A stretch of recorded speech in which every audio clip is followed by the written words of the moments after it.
చాలా బాగుంది. ప్రతి ఒక్కరికి పెన్షన్ గానీ వికలాంగులు వృద్ధులు గానీ 1వ తారీఖునే పెన్షన్ అందజేస్తున్నారు గవర్నమెంట్. అదే రకంగా ప్రభుత్వం ఇచ్చిన హామీల్లో భాగంగా మహిళలకు 3 గ్యాస్ సిలిండర్లు ఇస్తున్నారు. ప్రస్తుతం వచ్చిన వాట్సాప్ గవర్నెన్స్ అనేది కూడా చాలా బాగుంది.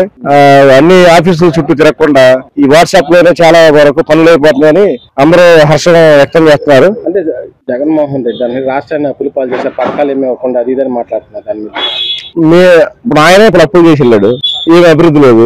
ఈ గవర్నమెంట్ వచ్చిందని అభివృద్ధి చూపిస్తున్నారు కదా. ఇప్పుడు మన కళ్ళ ముందు కనపడేది ఏంటంటే రోడ్లు వేశారు. మనం రవాణా అనేది 1 గంటన్నర పట్టేది 30 గంటలు వెళ్తున్నాం.